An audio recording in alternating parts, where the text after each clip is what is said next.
बाजियां होती रहती हैं, लेकिन इस बार मुद्दा है वीर सावरकर से जुड़ा। और राहुल गांधी हम सब जानते हैं भारत जोड़ो यात्रा पर निकले हुए हैं, लेकिन जैसे ही उनकी यात्रा महाराष्ट्र पहुंची, वीर सावरकर को लेकर उनका दिया गया बयान इन दिनों सुर्खियों में। एक बार फिर उन्होंने प्रेस कॉन्फ्रेंस में माफीनामा दिखाया और माफी वीर बता दिया वीर सावरकर को।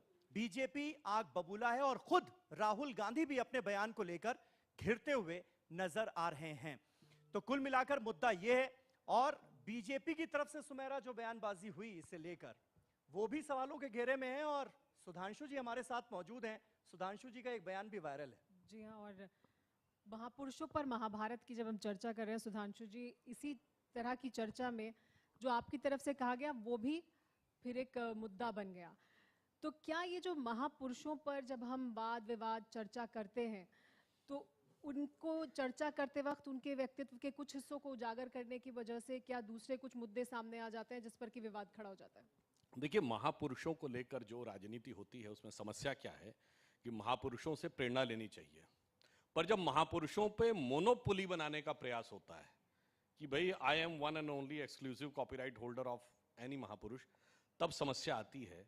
और विशेषकर तब आती है जब अपने राजनीतिक हित साधन के लिए महापुरुषों के बारे में दूसरे प्रकार की बातें शुरू कर दी जाती हैं। उदाहरण के लिए मैं ईमानदारी से कहना चाहता हूं, 1990 में जब हिंदुत्व का विषय उभरना शुरू हुआ, उससे पहले अभी कांग्रेस के किसी बड़े नेता का, यानी उनके राष्ट्रीय अध्यक्ष या उसके समकक्ष जैसे राहुल गांधी जी हैं, कोई सावरकर जी के खिलाफ बयान दिखाइए, कोई नहीं है। ये बाद में ही क्यों शुरू हुआ? इसका मतलब वो राजनीति का विषय बना। जैसे मैं उदाहरण के लिए भी कहना चाहता हूं, जो हमारा वारा भी वायरल हुआ, अरे भाई मैं तो कहना चाहता हूं पहले तो 23 सेकंड का वीडियो है, आगे पीछे का भी तो देख लो, और 23 सेकंड में भी बात को सुन लो। मैंने तो कहीं बोला ही नहीं कि छत्रपति शिवाजी ने माफी नहीं, मुझे ये लगता है इस पर सफाई इसलिए ज्यादा जरूरी हो जा रही है क्योंकि आपका ये बयान लगातार सुर्खियों में है। क्या वीर सावरकर का जिक्र करते करते छत्रपति शिवाजी का जिस तरह से आपने जिक्र किया और कहा कि औरंगजेब को उन्होंने भी तो 5 बार लेटर लिखा था, क्या आपको लगता है कि ये आवेग में दिया गया बयान था या इस पर कोई सफाई की जरूरत है? जिन लोगों ने विषय को गहराई से नहीं सुना, समझा या पढ़ा है, देखिए छत्रपति शिवाजी ने, बहुत बड़ी बात यह थी कि वो बुद्धिमत्ता के साथ भी लड़ते थे, वीरता के साथ। तो रणनीति के तहत उन्होंने यह कार्य किया था 3 बार, 1658, 1665, 1676, और तीनों बार उन्होंने संधि करके तोड़ी और अपने साम्राज्य का विस्तार किया। क्यों किया? रणनीति क्या थी, अब आपको बताता हूं। उन्होंने चैत्र शुक्ल सप्तमी संवत 1702 यानी तदनुसार 26 अप्रैल 1645 रायेश्वर मंदिर में यह शपथ ली थी कि हम हिंदू साम्राज्य बनाएंगे। इसलिए उनके साम्राज्य का नाम था हिंदवी साम्राज्य, और उसके लिए उन्होंने वीरता और बुद्धिमत्ता दोनों की बात कही। जो लोग विरोध करते हैं मैं उनसे पूछना चाहता हूं, ये बताइए, उनके लिए उनके राजकवि भूषण ने लिखा, 1 मिनट पूरी बात हो जाने दीजिए। वो लिखा क्या? राखी हिंदुवानी हिंदुवान का तिलक राखो, स्मृति पुराण राखो, वेद धुन सुनी में, और शाही के सपूत शिवराज शमशीर तेरी, दिल्ली दल दाब के दीवान राखे दूनी में।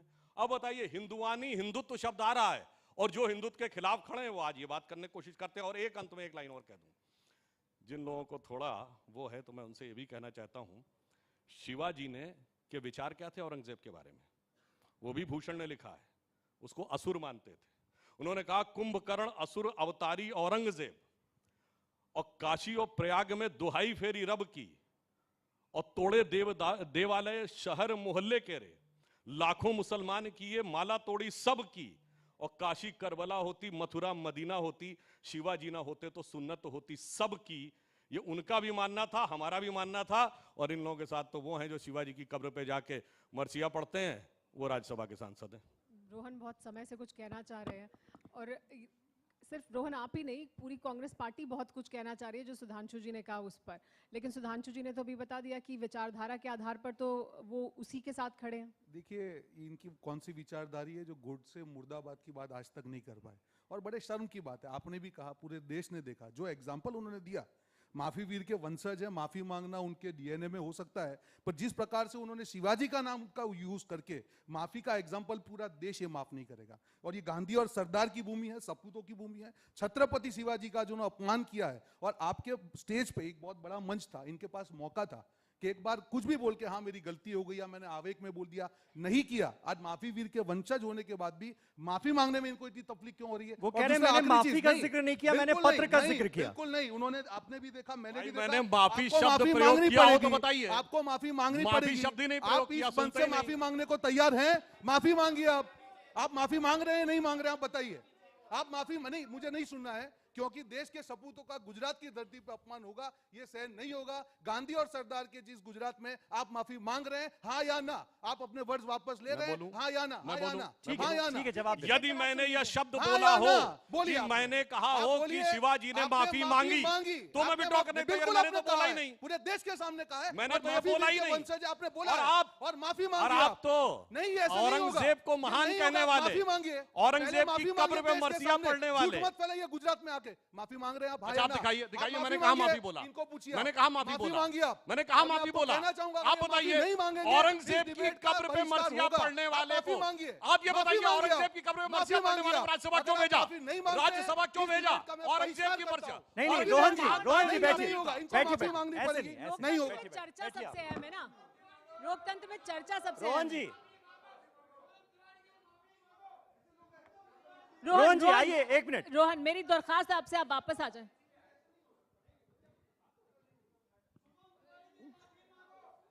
सुधांशु जी, ये एक बड़ा मुद्दा बनता हुआ नजर आ रहा है। कांग्रेस इस पर बुरी तरह से हमलावर नजर आ रही है। देखिए, बुरी आपने तरह- देखा होगा, पवन खेड़ा ने बाकायदा एक ट्वीट कर दिया कि हम सुधांशु जी के साथ किसी डिबेट में जाएंगे नहीं जब तक वो माफी नहीं मांग लेते। क्या इसको क्लैरिफाई करने की जरूरत है? जो आप बिल्कुल सही कह रहे हैं, आपने माफी शब्द का जिक्र नहीं किया, मैंने वो आपका बयान बहुत अच्छे से देखा है। लेकिन आप, जब माफी का जिक्र हो रहा है, आरोप लग रहे हैं वीर सावरकर पर, कांग्रेस पार्टी लगा रही है, उस वक्त आप छत्रपति शिवाजी का जिक्र करते हैं और कहते हैं उन्होंने भी औरंगजेब को 5 बार पत्र लिखा था। इसका क्या मतलब था एग्जैक्टली, अगर आप ये बता हाँ, सकें? बता रहे हैं। देखिए, छत्रपति शिवाजी के विषय में, अरे भाई मेरे पुराने वीडियो देख लीजिए, तो सपने में नहीं सोच सकता छत्रपति शिवाजी के बारे में। वो लोग आके बात करते हैं जिन्होंने अपनी किताबों में, आज जाइए नेट पे सर्च करिए, how many time Shivaji looted Surat, ये शब्द निकल के आता है वामपंथी इतिहासकारों के द्वारा। वो लिख के आता है कि औरंगजेब एक जिंदा पीर था, मध्यकालीन भारत, रिटन बाय सतीश चंद्रा। इनके सांसद है इमरान प्रतापगढ़ी, अभी फेसबुक पे अवेलेबल है, कि उन्होंने रहमतुल्लाह अल सलेह लिखकर औरंगजेब के जाके कब्र पे मरसिया पढ़ा कि कितना महान व्यक्ति था। दिल्ली में हमने औरंगजेब के नाम की जब रोड बदली तो उनके विधायक आगे छाती ठोकने लगे। सारी किताबों में औरंगजेब को महान लिखा, कहीं लुटेरा शब्द लिखा नहीं।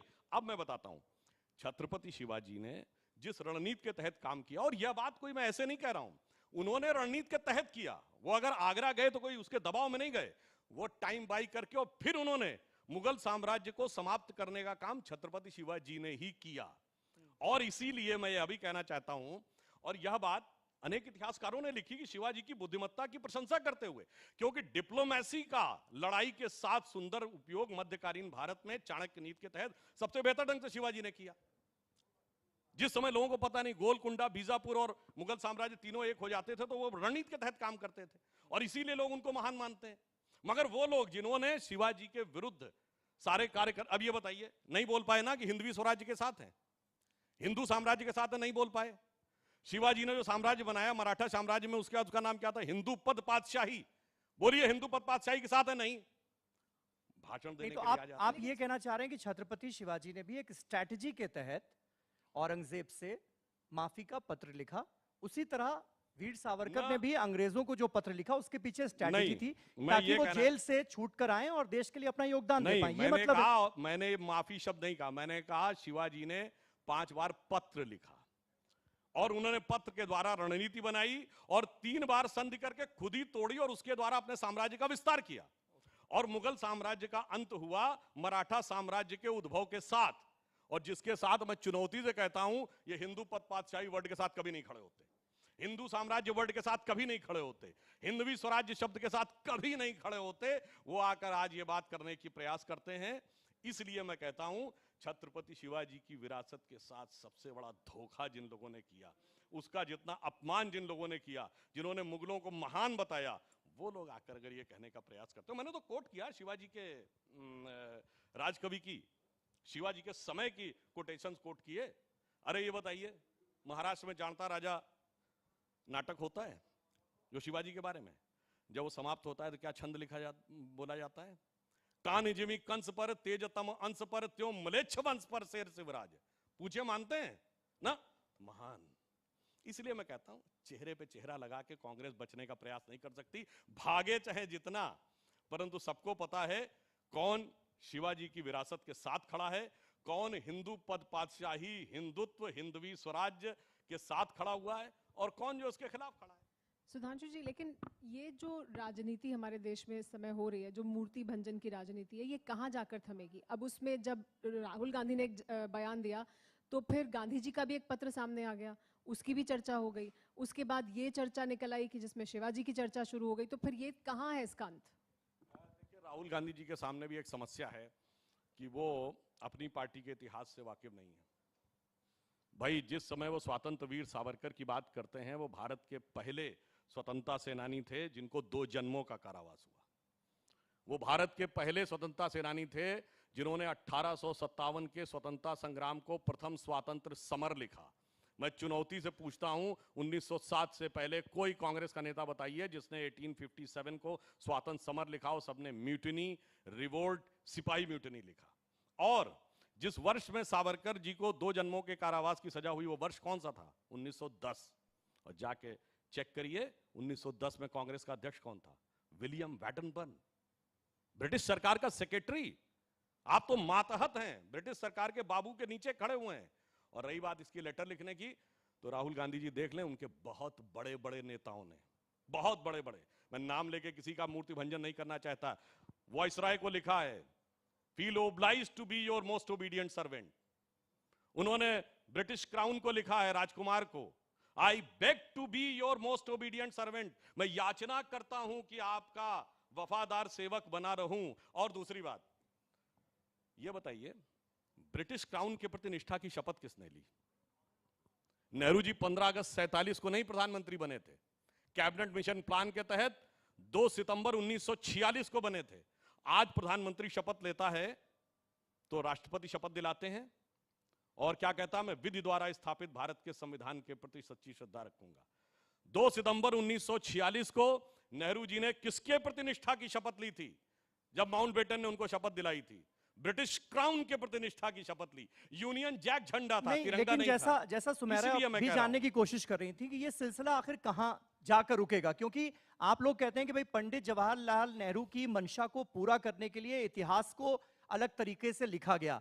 बार बार होता है इसका जिक्र कि बाएं हाथ से लिखा गया इतिहास, यानी वामपंथी इतिहासकारों ने कुछ अलग ही इतिहास पढ़ा दिया हमारी एक पूरी की पूरी जनरेशन को। तो क्या इतिहास को, हिस्ट्री को रीराइट करने की तैयारी है? देखिए, एक तो होता है हिस्ट्री को बदल दिया गया, एक होता है टोटल झूठा इतिहास पढ़ा दिया गया, टोटल।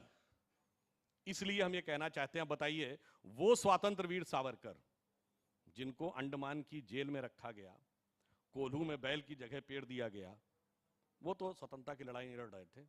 जिनके लिए अंग्रेजों ने कहा इसको नहीं छोड़ना है, ये बहुत बड़ा खतरा है, और जो जेल में रह रहे थे, जलवाए जलाल से रह रहे थे, खाने पीने की सुविधा थी, इतना ही नहीं, किताब लिखने के लिए सेक्रेटरी भी था और वॉलीबॉल खेलने की भी सुविधाएं थी।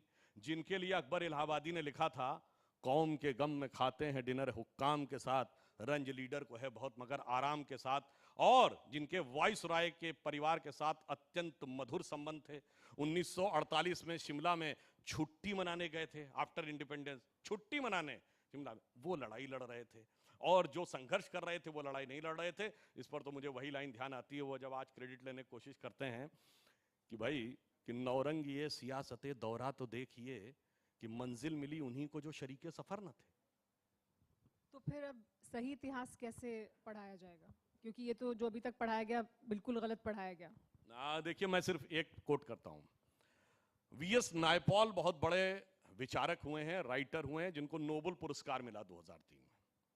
उन्होंने एक किताब लिखी, इंडिया ए वुंडेड सिविलाइजेशन।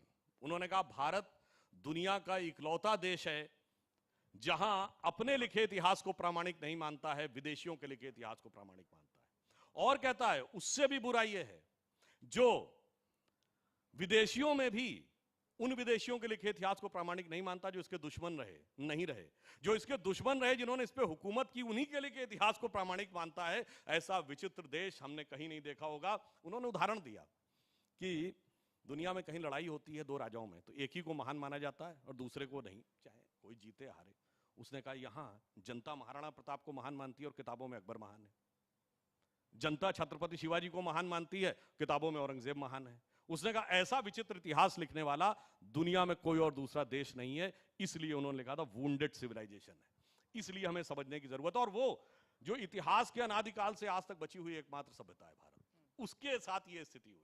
नहीं, लेकिन आजादी की लड़ाई में हमारे जो नायक हैं, उनका जो भी योगदान रहा, उन्होंने अपने अपने हिसाब से योगदान दिया, अपने अपने वक्त की परिस्थितियों के हिसाब से अपना योगदान दिया।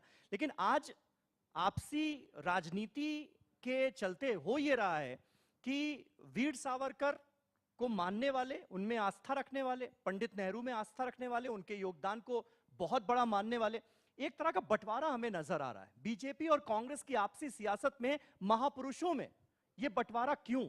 देखिए, ये बंटवारा पहले नहीं था जब तक आप समझदारी के साथ राजनीति कर रहे थे। मैं उदाहरण देना चाहता हूं। 26 मई 1920 को यंग इंडिया में महात्मा गांधी ने पूरा एक आर्टिकल लिखा जिसका शीर्षक है सावरकर ब्रदर्स जी। और उसमें उन्होंने लिखा कि बहुत आश्चर्य की बात है कि इतने महीने गुजर जाने के बाद भी क्षमादान सबको मिल गया है, परंतु इनको नहीं दिया जा रहा है। इनमें से एक, ये गांधी जी के वर्ड हैं, विनायक सावरकर से मैं लंदन में मिला, मेरी नजर में वो बुद्धिमान, बहादुर, चतुर और देशभक्त हैं। ये गांधी ने लिखा है, बहादुर, चतुर और देशभक्त हैं। और आगे उन्होंने क्या लिखा, ब्रिटिश साम्राज्य की बुराइयों को उन्होंने मुझसे कहीं पहले समझ लिया था। मगर ये गांधी को तो समझ में आया, राहुल गांधी को नहीं समझ में आया, तो इसके लिए हम क्या कर सकते हैं? सुधांशु जी, जो यंग इंडिया में गांधी जी ने लिखा, वो सावरकर जी के भाई ने उन्हें चिट्ठी लिखी, फिर उसके बाद उन्होंने उनका पक्ष लिया। लेकिन इसके बाद आगे भी बढ़ते हैं। हमारे पीछे भी हम तस्वीर देख रहे हैं, हम गुजरात की धरती पर मौजूद हैं। अभी आपने कहा कि जब आप ये कोशिश करते हैं कि आप महापुरुषों को अपना लें, जो कांग्रेस पार्टी अभी कर रही है शिवाजी को अपनाने के साथ, वही वो आरोप आप पर लगाते हैं कि आप सरदार पटेल को अपनाने के और अपने बनाने की कोशिश करते हैं। तो ये भी कि महापुरुष ये मेरे हैं, ये तुम्हारे हैं, ये जो तुम्हारे थे वो अब हमारे हैं, ये राजनीति कैसे? देखिए, मोदी जी ने सत्ता में आने के बाद सभी महापुरुषों को समान रूप से सम्मान दिया है। सरदार पटेल की सबसे बड़ी भव्य मूर्ति बनाई उन्होंने। गांधी जी का 150वां जो वर्ष था, पूरे धूमधाम के साथ, पूरे सम्मान के साथ मनाया गया। गांधी जी की खादी की जो बिक्री थी वो बहुत जबरदस्त तरीके से बढ़ी। अरे हमने अनेक लोगों को वो दिया। अब ये बताइए, एससी जमीर और तरुण गोगोई हमारी पार्टी के थे, उनको भी सम्मान दिया है, सिविलियन अवार्ड्स दिए हैं। तो ईमानदारी के साथ हम सबका सम्मान करते हैं, परंतु समस्या तब आती है जब किसी दूसरे के मन में, अब सरदार साहब की बात करते हैं। सरदार साहब की मृत्यु हुई 1950 में, बताए कांग्रेस उसने, जब तक गुजरात बना 1960 में, तब तक एक योजना, एक संस्थान, एक कोई चीज जो सरदार साहब के नाम पे हो। चलिए दूसरी बात कहता हूं, 2014 या भारतीय जनता पार्टी के राइज 90 के दशक से पहले कांग्रेस के किसी अधिवेशन में बैकग्राउंड में सरदार साहब की फोटो दिखाइए, कहीं नहीं, जीरो। तब समस्या आती है। और यह भी बात कहना चाहता हूं, जब मैंने कहा ना कि सितंबर 46 में प्राइम मिनिस्टर बने थे, तो अगस्त 46 में कांग्रेस की बैठक होती है जिसमें सारी प्रदेश कमेटियों से नाम मांगे जाते हैं कि प्रधानमंत्री के लिए कौन होना चाहिए। एक वोट पट्टाभी सीतारमैया को, एक या दो वोट जेबी कृपलानी को, शेष सारे वोट सरदार पटेल को, सारे वोट सरदार पटेल को। And with due respect to him, Nehru ji को 0 वोट। अब 0 वोट पाके कोई प्रधानमंत्री बन जाए और सारे वोट पाके कोई किनारे रह जाए, उनको हक है बोलने, उसके बाद उसके नाम पर कुछ लिखा ना जाए। अच्छा, और ये मैं कोट भी कर रहा हूं, ऐसा नहीं, India from Curzon to Nehru and thereafter by Durgadas, सारा पढ़ लीजिए। ठीक है, आपकी पूरा उस मीटिंग का आपकी याददाश्त तो खैर गजब की है, ये तो हम सब मानते हैं। लेकिन इस बार मुझे लगता है राहुल गांधी एक लाइन आगे बढ़े हैं। ये माफी का जिक्र तो इससे पहले भी वो कई बार कर चुके हैं, लेकिन इस बार उन्होंने कहा कि भाई देखिए, गांधी, नेहरू, पटेल भी सालों तक जेल में रहे, लेकिन उन्होंने कभी माफीनामे की चिट्ठी पर साइन नहीं किया, और वीर सावरकर ने साइन करके गांधी, नेहरू, पटेल को धोखा दिया। एक लाइन वो और आगे बढ़ गए। मुझे लगता है थोड़ी उनको अपने पार्टी छोड़िए, परिवार की जानकारी नहीं है। आपको पता है बगैर माफी मांगे किसी की सजा माफ हो गई हो? शायद आप लोगों को न ध्यान हो तो मैं बता देना चाहता हूं, वो नेहरू जी थे 1923 नाभा का नाभा जिक्र। में।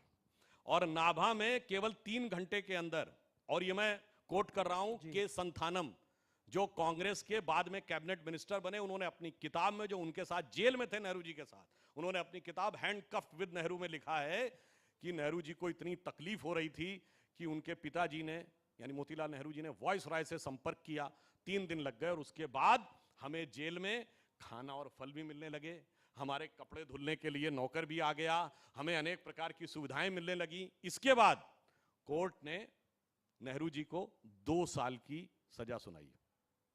2 साल की सजा दोपहर में सुनाई गई, और इसका उल्लेख तो इनडायरेक्टली नेहरू जी ने भी किया है अपनी आत्मकथा में। के संथानम की किताब में तो बहुत क्लियर है, और ये अनेक उदाहरण हैं। ट्रैप्ड विद नाभा में दोपहर में हुई, और शाम होते होते ब्रिटिश गवर्नर ने अपनी स्पेशल पावर का यूज करते हुए सजा माफ कर दी। नहीं तो आप ये कहना चाह रहे हैं कि गांधी नेहरू पटेल के इतने अच्छे कनेक्शंस थे कि नेहरू जी बिना के। माफीनामे के उनकी सजा माफ हो जाती मैंने थी। तो शपथ इसलिए की उन्हें बात चिट्ठी कही। लिखने की नहीं, जरूरत मैं तो ही ये नहीं बात पड़ी। कर, मैंने तो शपथ की बात कही है। अच्छा, शपथ किसने ली थी बताइए? 37 की प्रोविंशियल असेंबलीज में कांग्रेस के नेता किसके नाम की शपथ लेकर सरकार में आए थे, और 46 में किसके नाम की शपथ ली थी जब अंग्रेजों का शासन था माउंटबेटन? और मनोहर लोहिया जी जैसे लोगों ने मना कर दिया था उस सरकार में आने से कि क्वीन के नाम की निष्ठा की शपथ नहीं लेंगे। और एक और इंटरेस्टिंग बात बता दूं, शायद बहुत से लोगों को नहीं पता हो, मजेदार, ये 2 सितंबर का दिन ही क्यों चुना गया था 1946 में अंतरिम सरकार बनाने के लिए? पता है? वो इसलिए चुना गया था कि जब नागासाकी हिरोशिमा पे बम गिरा है, तो 15 अगस्त को सरेंडर डिक्लेयर किया है जापान ने। 2 सितंबर 1945 को जापान के एम्परर ने सरेंडर डॉक्यूमेंट पे साइन किया, और डोमिनिक लेपेरे और लैरी कॉलिंस की किताब फ्रीडम एट मिडनाइट में माउंटबेटन को कोट करते हुए लिखा है कि माउंटबेटन की इच्छा थी कि 2 सितंबर को ही होना चाहिए, क्योंकि this day signifies the British supremacy in Asia, क्योंकि इसी दिन कोरिया ने सरेंडर किया, उसी दिन जापान ने। इसलिए मैं कह रहा हूं, अरे भाई वो अगर, सुधांशु जी, फिर हम अभी भी कॉमनवेल्थ का हिस्सा क्यों हैं? देखिए आज कॉमनवेल्थ में किसका जलवा है? नहीं, जलवा किसी का भी हो, पर हम हैं क्यों उसका हिस्सा? अब हम उसको क्यों ब्रिटिश Queen's कॉमनवेल्थ तो नहीं allegiance अभी भी रखते हैं? अच्छा, अब तो हम प्रधानमंत्री कौन है वहां? वो छोड़िए। लेकिन अगर तब की हम शपथ की अगर हम बात करेंगे, तो फिर तो ये वाली भी बात हो जाएगी फिर कि कॉमनवेल्थ का भी हिस्सा हमें नहीं होना चाहिए, अब हमें उस पर स्टैंड लेना चाहिए। नहीं, हमें कॉमनवेल्थ का हिस्सा नहीं होना है, हमें भविष्य में कॉमनवेल्थ को अपना हिस्सा बनाना है। अच्छा, एक बात और, क्योंकि हमने देखा कि महाराष्ट्र में क्योंकि ये बयान दिया गया, तो उद्धव ठाकरे का जो गुट है, शिवसेना का उद्धव ठाकरे गुट, उसकी तरफ से ये डिमांड हुई कि भारत रत्न दिया जाना चाहिए वीर सावरकर को। ये हम डिमांड करते हैं केंद्र की मोदी सरकार से। उन्होंने ये भी कहा कि भले ही हम साथ आए हों सरकार बनाने के लिए, एमवीए का हम हिस्सा हों, लेकिन राहुल गांधी ने वीर सावरकर को लेकर जो बयान दिया है उससे हम इत्तेफाक नहीं रखते। तो उद्धव ठाकरे की ये डिमांड मानने जा रही है केंद्र सरकार? देखिए, वैसे तो सावरकर जी के परिवार के लोग ही इस पे टिप्पणी कर चुके हैं, तो हमारे आपकी टिप्पणी करने का कोई वो नहीं बनता। फिर भी यदि हम ये कहना चाहें, तो जब उद्धव जी मुख्यमंत्री थे तो इस तरह का ना कोई प्रस्ताव आया, ना हमारे साथ जब वो थे तब उन्होंने ऐसा कहा। और ज्यादा कष्ट की बात यह है कि एक ऐसा व्यक्ति महाराष्ट्र से सांसद बन के गया महाविकास अघाड़ी सरकार में उनके समर्थन से, जिसने औरंगजेब की कब्र पे जाकर कसीदे पढ़े थे। बहुत कष्ट होता है इस बात को। इसलिए मैं कहता हूं, सावरकर जी का सम्मान है, उसको दिल से सम्मान रखिए और उसके विषय के ऊपर ईमानदारी से राजनीति करें। मैं इस बात के लिए प्रसन्नता व्यक्त करता हूं कि कम से कम आज शिवसेना ने सावरकर जी के मुद्दे पर कांग्रेस को सही आईना दिखाया। एक इसी से जुड़ा सवाल ये भी कि क्योंकि ये मुद्दा उठा महाराष्ट्र में और शिवसेना बहुत अग्रेसिव हुई, वहां पर कांग्रेस पार्टी को उसको लेकर थोड़ी सफाई भी देनी पड़ी कि ये शायद उद्देश्य नहीं था। राहुल गांधी जो कह रहे थे उनका उद्देश्य कुछ और था, किसी और कॉन्टेक्स्ट में बात कर रहे थे, बहुत सफाई उन्होंने दी। उसके बाद आपने जब एक बात की तो कांग्रेस पार्टी उस पर बहुत अग्रेसिव हो गई, तो उन्हें मौका मिल गया उस कंट्रोवर्सी से बाहर निकलने का आपके बहाने। मतलब उन्होंने बहुत, आपकी बात से बहुत साफ हो गया कि उनके मन में शिवाजी के प्रति सम्मान का भाव नहीं, राहुल गांधी के प्रति बचाव का भाव था। तो उन्होंने राहुल गांधी के लिए इसको ढाल के रूप में प्रयोग किया। और जो जब से यात्रा शुरू हुई है, मतलब केरल में पता नहीं किसको साथ में ले रहे हैं, फिर तमिलनाडु में कौन से पादरी को साथ में ले रहे हैं, तो कर्नाटक में उनका कार्यकारी अध्यक्ष पता नहीं क्या बोले दे रहा है, हिंदू शब्द का अर्थ गंदा है, पता नहीं कौन सा मंत्र फूंक के जा रहे हैं कि छत्तीसगढ़ में उनकी नेत्री हिंदू देवी देवताओं के अपमान वाले पे सामने है, और यहाँ गुजरात में भी कोई कुछ बोल देते हैं। तो मुझे समझ में नहीं आ रहा है कि राहुल गांधी जी कौन सा मंत्र फूंकते हुए चल रहे हैं उस यात्रा में। और वैसे ये जिन चीजों को मुद्दा बना रहे हैं ना, इस मुद्दे को लेकर वो जिस मुकाम तक पहुंचने की कोशिश कर रहे हैं ना, उस पर जानते हैं हकीकत क्या है? उस पर मुझे एक लाइन याद आती है, कांग्रेस इसी को बनाती रही मुद्दा और पता नहीं कहां से कहां पहुंच गई, कि कश्ती भी नहीं बदली, दरिया भी नहीं बदला, इन डूबने वालों का जज्बा भी नहीं बदला, है शौक सफर ऐसा, एक उम्र हुई हमने, मंजिल भी नहीं पाई, रास्ता भी नहीं बदला। ये राहुल गांधी की तथाकथित भारत जोड़ो यात्रा पे फिट बैठता है। ये तो राहुल गांधी को हिंदू भी नहीं मानते क्या? देखिए, हिंदू होना और हिंदू होने पर स्वाभिमान करना, दोनों में जमीन आसमान का अंतर है। इसलिए मैं ये कहना चाहता हूं, अगर राहुल गांधी और कांग्रेस पार्टी को इस बात के ऊपर रंच मात्र भी कॉन्फिडेंस है, तो जो मैंने शब्द बोला वो शिवाजी के उस वाक्य के साथ खड़े तो हों कि राखी हिंदुवानी हिंदुवान का तिलक राखी, बोलो तो कि स्मृति पुराण और वेद को साथ में रखा, मगर वो बोलने को तैयार नहीं है। इसलिए मन में संदेह उत्पन्न होता है कि उनके लिए वो क्या कहते हैं, मैं हिंदू हूं, हिंदुत्ववादी नहीं हूं। उनके नेताओं ने कितना बड़ा अपमान किया, कहते हैं हिंदुत्व शब्द 100 साल पुराना है। अरे नानक किताब पढ़ ले, उन्होंने लिखा है 10वीं शताब्दी से हिंदू शब्द का प्रयोग है। नहीं, लेकिन जब बात इतनी हिंदुत्व की हो रही है तो वीर सावरकर को तो हिंदुत्व का आइकॉन हर कोई मानता है, आप लोग भी मानते हैं, तो वीर सावरकर को भारत रत्न मिलना चाहिए, दिया जाना चाहिए। देखिए, वीर सावरकर की जो स्थिति है भारत में एक बहुत विराट स्वरूप में है। मैंने बताया उनके परिवार के लोग बोल चुके, पर मुझे एक बात याद आई, आपने अभी बात कही तो मुझे याद आया, जहां तक मुझे ध्यान है, अंग्रेजों ने वीर सावरकर की डिग्री भी छीन ली थी। नेहरू जी की छीनी थी क्या? कांग्रेस के किस नेता की डिग्री छीनी थी उन्होंने कि अब ये इंटाइटल्ड नहीं है वो करने के लिए? इसीलिए मैं कह रहा हूं बहुत सारी चीजें हैं, देखें तो खत्म हो जाएगा। अरे आपको पता है, मैं ऐसे भी उदाहरण आपको बताना चाहता हूं। सबको पता है अशफाक उल्लाह खां, रामप्रसाद बिस्मिल को फांसी हुई काकोरी प्रकरण में, और चंद्रशेखर आजाद जी को पकड़ने का प्रयास किया परंतु उन्होंने अपना बलिदान कर दिया।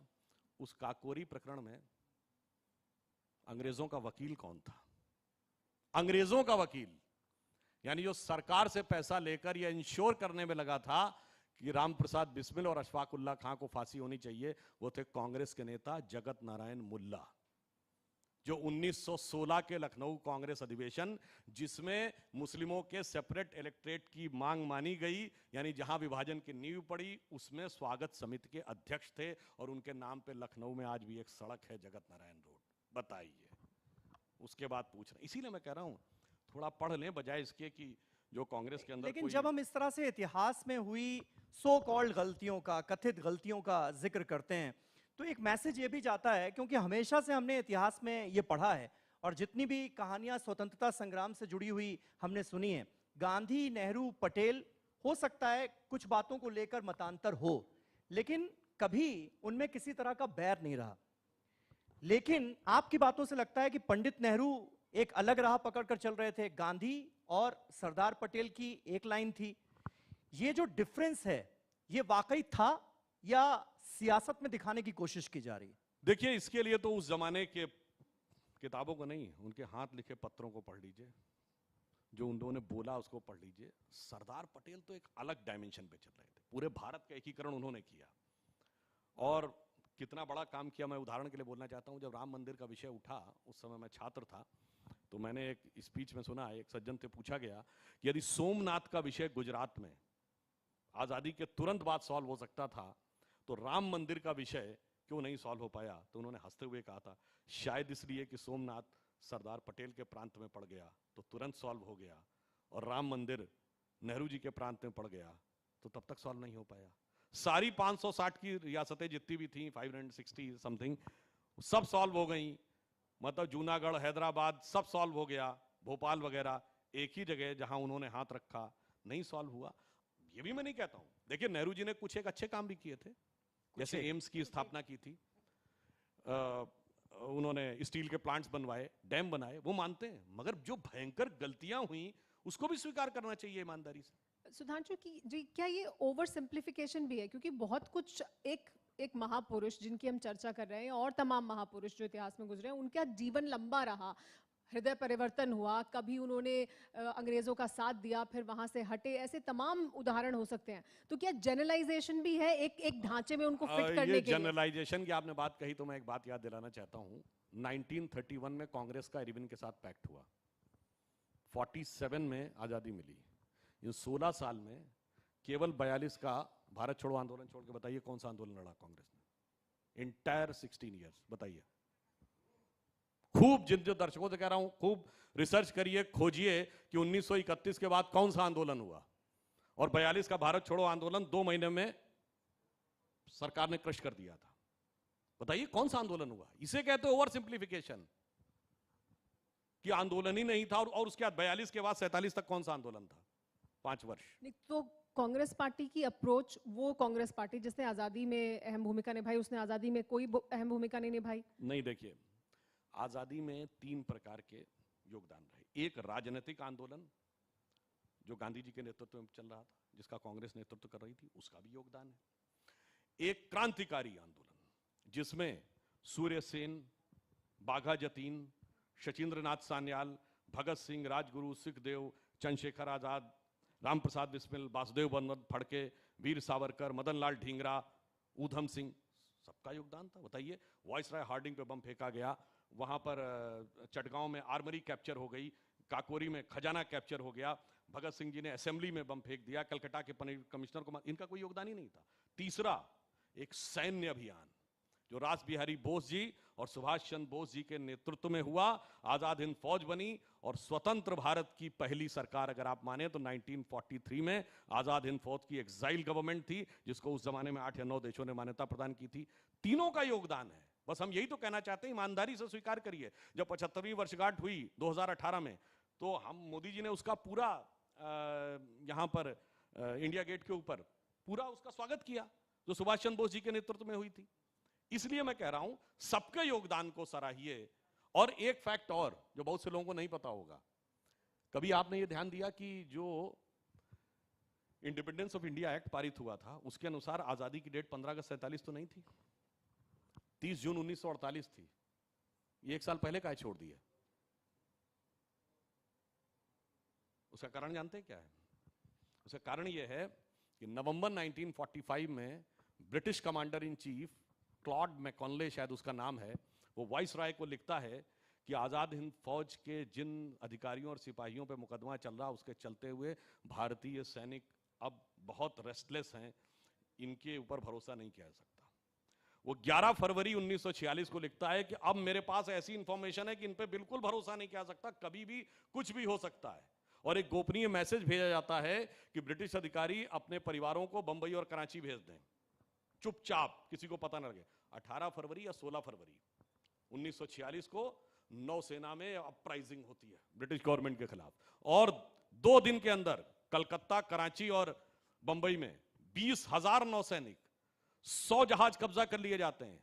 ब्रिटिश गवर्नमेंट के हाथ पांव फूल जाते हैं, वो कंट्रोल नहीं कर पाते हैं। तो सरदार पटेल से, नेहरू जी को भी इन्वॉल्व किया गया था, उनसे रिक्वेस्ट की जाती है कि आप उनको समझाइए। 12-13 दिन के बाद सैनिक वापस आते हैं 28 फरवरी के आसपास, और मार्च 46 में कैबिनेट मिशन प्लान अप्रूव हो जाता है, और 2 सितंबर 46 को अंतरिम सरकार बना दी जाती है, और 15 अगस्त 47 को स्वतंत्रता मिल जाती है। इसके बावजूद 30 जून 48 तक माउंटबेटन वाइसराय क्यों रहते हैं, इसको तो बता दें। अगर ये मानते कि कोई बचा हुआ एजेंडा था, तो पाकिस्तान के तो वाइसराय नहीं रहे, वहां का तो वाइसराय रहा मोहम्मद अली जिन्ना, तो भारत के वाइसराय माउंटबेटन क्यों रहे?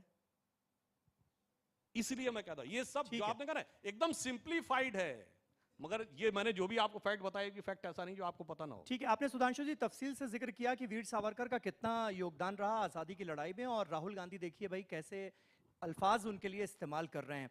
हमने ठीक वैसा ही इधर भी होते देखा कुछ दिनों पहले, जब कानून मंत्री किरेन रिजिजू ने एक आर्टिकल लिखा और उसमें उन्होंने इस बात का जिक्र किया कि पहले दोस्त फिर भारत की नीति पर अमल किया गया, इसीलिए कश्मीर में इतना बड़ा ब्लंडर हुआ। वो जिक्र करते हैं कि महाराजा हरि सिंह ने 3 बार कश्मीर के विलय का प्रस्ताव भेजा पंडित नेहरू के पास, लेकिन 3 बार उसे खारिज कर दिया गया। तो जो उधर से हो रहा है वही इधर से भी तो होता हुआ नजर आ रहा है। उधर से सावरकर पर सवाल उठाए जा रहे हैं, उनके जो कदम थे उस पर सवाल उठाए जा रहे हैं, और इधर पंडित नेहरू के उठाए गए कदमों को या जो फैसले उन्होंने लिए उसे कटघरे में खड़ा करने की कोशिश है। देखिए, वीर सावरकर पर तो मैंने पुनः रिपीट किया जा रहा हूं, जब आपका अध्यक्ष ही ब्रिटिश सरकार का सेक्रेटरी था तो मामला ही खत्म हो जाता है। और उसका भी प्रमाण यह था कि फर्स्ट वर्ल्ड वॉर तो 1914 में कांग्रेस ने प्रस्ताव पारित करके समर्थन किया था ब्रिटिश गवर्नमेंट का फर्स्ट वर्ल्ड वॉर में। ठीक है, इस प्रत्याशा में किया था कि वर्ल्ड वॉर खत्म होगी तो हमको आज़ादी दे देंगे, पर उसके बाद जलियांवाला बाग मिला था, वो अलग बात है, पर यह भी सत्य है। परंतु जो आप ये कहने का बात कर रहे हैं, नेहरू जी ने जो बात की तो सिर्फ एक सिंपल सी बात, चलिए बाकी किताब में क्या लिखा छोड़िए, एक ही जगह थी जहां नेहरू जी ने इंटरेस्ट लिया, और अगर रियासतों के एकीकरण का महकमा सरदार पटेल के पास था तो नेहरू जी ने कश्मीर को उससे अलग क्यों रखा? फिर सब कुछ सरदार पटेल को दे देना चाहिए था। जब गृह मंत्री के रूप में रियासतों का एकीकरण का विभाग सरदार साहब देख रहे थे तो सिर्फ कश्मीर ही नेहरू जी क्यों देख रहे थे? दूसरा, जो किरण रिजिजू जी ने कहा, किरण रिजिजू जी का विषय तो अपनी जगह, उस समय जो वहां की रियासत के प्राइम मिनिस्टर थे मेहरचंद महाजन, जो बाद में भारत के चीफ जस्टिस भी बने, उन्होंने अपनी किताब में लिखा है कि मैं 24 अक्टूबर को दिल्ली आ गया, 3 दिन तक नेहरू जी ने निर्णय ही नहीं लिया, और वो बार बार ये कह रहे थे कि पहले विलय की शर्तें तय हो जाएं, और विलय की शर्त में यह थी कि शेख अब्दुल्ला को सत्ता दे दी जाए, जबकि शेख अब्दुल्ला जेल में थे महाराजा हरि सिंह के विरुद्ध आंदोलन करते हुए।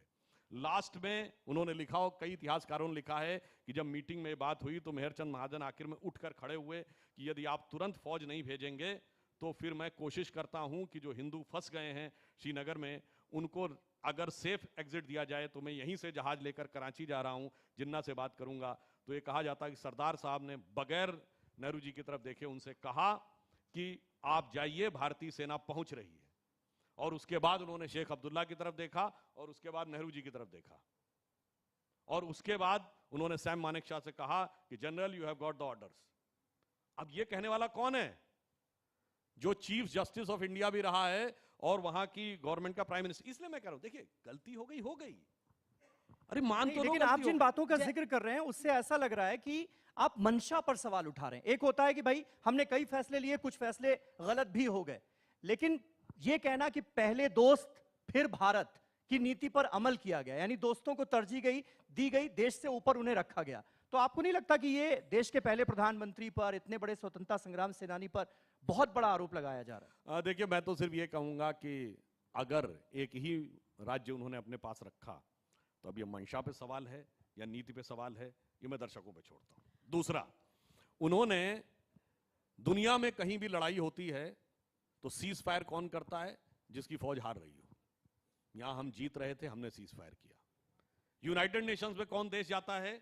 जो छोटा हो, कमजोर हो, जिसकी फौज हार रही हो। हम बड़े थे, ताकतवर थे, जीत रहे थे, हम यूएन में गए।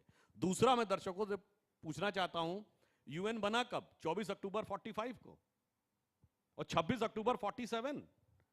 यूएन की कोई हैसियत नहीं थी उस समय तक, यूएन की कोई लेजिटिमेसी नहीं थी। मेरे विरोधी रिसर्च करके बता दें कि कश्मीर से पहले कौन सा मुद्दा यूएन में गया था। और सरदार पटेल के प्राइवेट सेक्रेटरी एवी शंकर, जो आईसीएस थे, उन्होंने अपनी किताब में लिखा है कि 8:15 बजे नेहरू जी का भाषण होना था ऑल इंडिया रेडियो पे। सरदार साहब रिक्वेस्ट करते रहे कि उस भाषण की कॉपी आए, उन पे 7:45 बजे पहुंची। और जब उन्होंने देखा कि उसमें जनमत संग्रह, ये एवी शंकर ने लिखा है, सरदार पटेल के सेक्रेटरी जो आईसीएस थे, उन्होंने लिखा कि जब सरदार साहब ने देखा कि उसमें जनमत संग्रह का उल्लेख है, उन्होंने नेहरू जी को फोन मिलाया, तब तक वो अपना भाषण देने के लिए निकल चुके थे। तो उन्होंने कहा, एवी शंकर ने, कि उन्होंने मुझे आकाशवाणी के स्टूडियो भेजा कि जाओ और जाकर अगर हो सके तो नेहरू जी को रोको और उनसे कहो कि मैंने ये रिक्वेस्ट की है कि ये वाली लाइन हटा दें। पर एवी शंकर लिखते हैं जब तक वो पहुंचे तब तक उनकी स्पीच शुरू हो गई थी। अब ये मंशा है या नीति है, ये तय करना चाहिए दर्शकों को। लेकिन सुधांशु जी, यही बार बार घूमकर बात यही आ जाती है कि अभी जब सावरकर का मुद्दा उठा तो देवेंद्र फडणवीस ने गांधी जी की भी एक चिट्ठी दिखा दी, अभी नेहरू जी की बात हो रही है, गांधी जी की भी चिट्ठी दिखाई, कहा गया उन्होंने भी देखिए ऐसा कहा था, तो फिर तो हम सबको एक ही लाइन में खड़ा कर रहे हैं, क्या ऐसा है क्या? देखिए क्या बातें होती हैं कि किसी समय का कुछ एस्टैब्लिश प्रोटोकॉल होता था, अगर आप उसको मुद्दा बनाएंगे तो बात तो सही है ना, कि अगर आप उठाएंगे बात निकलेगी तो फिर बहुत दूर तक जाएगी, और अगर बात निकलेगी तो कांग्रेस की स्थिति वो हो जाएगी कि कभी खुद पे कभी हालात पे रोना आया, और बात निकली तो हर एक बात पे रोना आया। एक एक बात निकलेगी और वो इतने फैक्ट के साथ निकलेगी। और मैं तो दर्शकों से ये भी कहता हूं, जो नेहरू जी के लेटर्स हैं खुद उनके साइन किए हुए, जो 83 में पब्लिश्ड हुए हैं इंदिरा जी की सरकार के समय में, नेहरू मेमोरियल लाइब्रेरी में रखे हैं, उन पत्रों को ही अगर राहुल गांधी जी पढ़ लें तो उसी में से बहुत सारी बातें निकलेंगी, मगर हम उसको मुद्दा नहीं बनाना चाहते। एक सिर्फ नीतिगत, तो आपने नीतिगत कि सुनिए, सबके लिए फिर एक बात बहुत नीतिगत दूर बात तक कह जाएगी। दी, चलिए हम अपनी तो कोठी नहीं कर रहे हैं, ये अपने नटवर सिंह जी की किताब one life is not enough, उसमें क्या लिखते हैं, नटवर सिंह जी लिख रहे हैं, हम नहीं कोट कर रहे हैं, वो लिख रहे हैं कि 1954 में चाइना से आने के बाद नेहरू जी उस पूरी चाइना के साथ जो जो बातचीत हुई, डिप्लोमेटिक बातचीत, उसका विवरण भी एडविना माउंटबेटन को अपने पत्र में लिख रहे हैं, वो पत्र भी उपलब्ध है। और ये नटवर सिंह का बयान है, मेरा नहीं, कि इस प्रकार से उन्होंने ओथ ऑफ सीक्रेसी का एक प्रकार से हनन किया, यानी गोपनीयता की जो शपथ प्रधानमंत्री की होती है कि विदेश और गोपनीय मुद्दे किसी अन्य के संज्ञान में नहीं होने चाहिए, उसका उल्लंघन किया। ये नटवर सिंह की है, करें जाके मुकदमा, उन पे जाके दावा करें। बहुत शुक्रिया सुधांशु जी, समय खत्म हो रहा है इसी के साथ। बहुत शुक्रिया इन तमाम मुद्दों पर, ये तमाम मुद्दे जो सुर्खियों में छाए हुए हैं उन पर इतनी साफ गोई से बात करने के लिए धन्यवाद। और बहुत अच्छा होता कि रोहन गुप्ता भी रुकते, वो रुकते तो बहुत फिर- सारी और नई जानकारियां भी लगती हैं और वो अपना पक्ष भी रख पाते। बहरहाल उन्होंने वैसे- बीच में डिबेट छोड़ दी। झूठ के पाँव नहीं होते। जयराम चलिए रमेश, बहुत बहुत ये भी- शुक्रिया, बहुत बहुत शुक्रिया आपका हमारे साथ जुड़ने के लिए सुधांशु।